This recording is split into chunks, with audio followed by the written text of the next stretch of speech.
There's a scene in the movie A Star is Born that I think most of us can relate to. The main character, if you remember, Vicki Lester, gets off the bus in Los Angeles and she feels certain that she's about to become a star.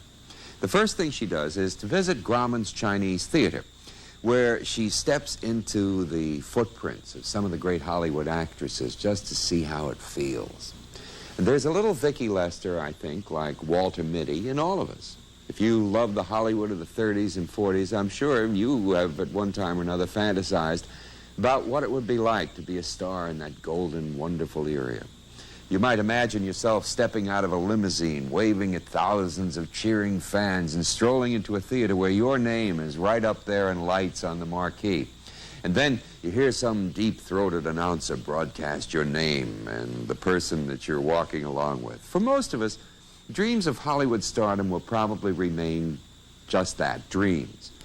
But for a young girl named Joan Bouvier de Havilland, those same fantasies were the beginning of a career of an actress who later became known as Joan Fontaine. I think what made me want to be an actress possibly was that I was terribly sick as a kid all the time, rheumatic fever and God knows what. And so I had to pillow dream. I was allowed to read during the daytime sometimes, like I read all of the Brontes, all that kind of thing. And then the rest was pillow dreams. And shooting my own film, as it were, and always playing the leading role, of course. And I think that is the practice I had to become an actress. While Joan Fontaine practiced to become an actress every day in her sickbed, another little girl did her dreaming out on the fire escape. Her name was Alice Faye. It was my dream. That's all I ever thought of. I was a little girl in New York. I lived on the west side of New York.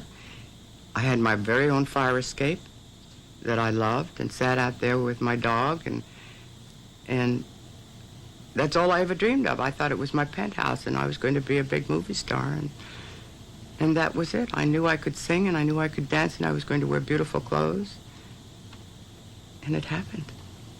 People will tell you that great acting careers begin with acting lessons and voice lessons and auditions and big breaks and a lot of luck. And I'm sure all those things are certainly part of it, but I think every great acting career begins first as a dream, a fantasy, some would call it, in the mind of a little girl or a boy who knows deep down inside that dreams really do come true, who knows deep down inside, because what we know is what we project around us. We'll be right back.